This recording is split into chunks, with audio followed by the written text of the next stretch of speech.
and the man was walking down Bradshawgate in Lee. He neatly sidestepped the double-glazing salesperson. He nearly fell into the arms of somebody who wanted to talk about PPI, but he avoided it. But then he fell into the arms of this woman with a clipboard. Would you like to join the Lee Star Club, sir? The Lee Star Club? What's the Lee Star Club? Well, it's a fantastic club you can join. £5 a day, £35 a week to join the Star Club. Well, that's an awful lot. £35 a week, that's a lot of money per year. Why should I join? Well, when you first join, you do get a rebate, you do get some money off. Get more interest. What do I get for my money? Well, with half the money, we choose projects on your home that we're going to spend it on. So we might decide that you need a new drive. We might decide you need new windows. We will put up a sign saying, paid for by the Lee Star Club. Well, that's not your money, that's my money. I know, sir, but when you've given it to us and we give it to you, don't worry, we put up the sign. We just like to let people know. But what else? Well, out of your £5 a day, we give 54p to Wigan.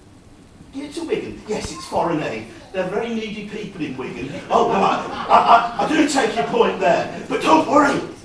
It's not just giving them. You see, we really trick them because we put tariffs on when they sell their pies to us and their Uncle Joe's meatballs. So really, we're ripping them off and we say we're giving them aid. But never mind. But what's more, if you join the Lee Star Club, we'll tell you where to shop. We'll even tell you where to get your energy from. We'll even tell you how to live your life. And what's more, if you're a member of the Lee Star Club, you've got the right to enter any member of Lee Star Club's homes, and they can come into yours. Would you join such a club, sir? No. No, I wouldn't. Now, my example may be silly, but I think there's truth there, because the truth in my story is simply this. What matters is who is in control. Who is in control? Because I believe we should be in control, just like we're in control of our own homes, how we spend our own money in our own homes. Our nation should be in control of our own homes. Been controversy this week, hasn't there, about Boris's bus. £350 million a week. And people say it's not true. Well, I'd like to agree with them. It's not true. I looked up on the BBC reality check and it said it's 361 million. But, yes, there is a rebate that comes back.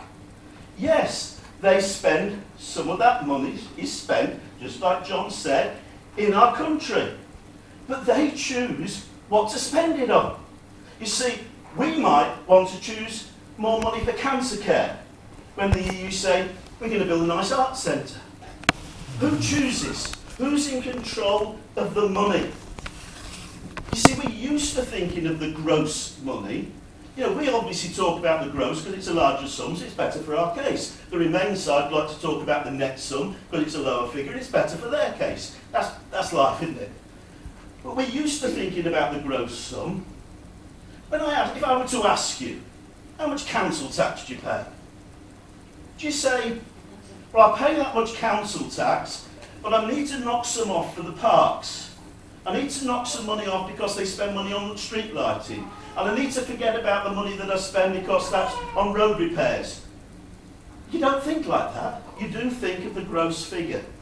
The second thing, how are we doing for time? 3 minutes. 3 minutes to go. The important thing is this.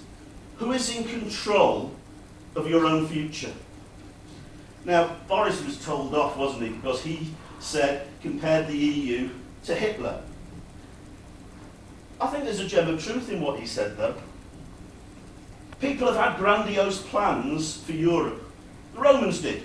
Charlemagne, Napoleon, Hitler. When the Allies got into Hitler's bunker, they found his master plan for Europe. It was a federal Europe with one currency, one set of laws, dominated by Germany.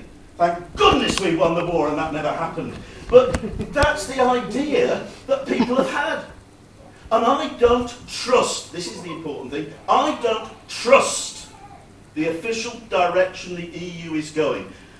I'm old enough to have voted in 1975. I remember the promises that were made. No loss of sovereignty. It's purely an economic thing. That was what was said to the British people. And what has moved on to now is that we have an anthem that should be shown respect. A flag. We've heard our beloved Jean-Claude Juncker say he wants a European army. He said the other day that he thought there should be a European army to frighten Putin. He said we're never going to use it, but we're going to have one to frighten him. Well, I'm sure Putin thinks, they've got an army, but they don't want to use it. I'm scared. I believe that it's going in that direction of a European super-state. I think we need control. And one of the things that the Remain say is this. Let's see if you've heard this question. What would the future look like? Have you heard people ask that question? What would the future look like? There was Sebastian, and he proposed to his beloved Petunia. And Petunia had always lived at home with mum and dad, paid money into mum and dad's house, and she'd always lived there. And he said to her, will you marry me? Leave mum and dad behind and we'll set up home together. And she said, thank you. And she said this, I don't want to leave home because I don't know what it'll be like. What will our married life be like? And the answer that Sebastian said, looking into Petunia's eyes, was simply this. The future is what we choose to make it. What we choose to make it. If we leave the EU, people might say, what does it look like? What we choose to make it. It's our country. People say, you can't survive as Little Englanders. No one wants to be Little Englanders. No one. We are a global trading nation. English is our language around the world. We need to leave, and countries like South Korea, Canada, Japan, New Zealand, Australia, they all survive without being in a political union. We can, and we can make a better future.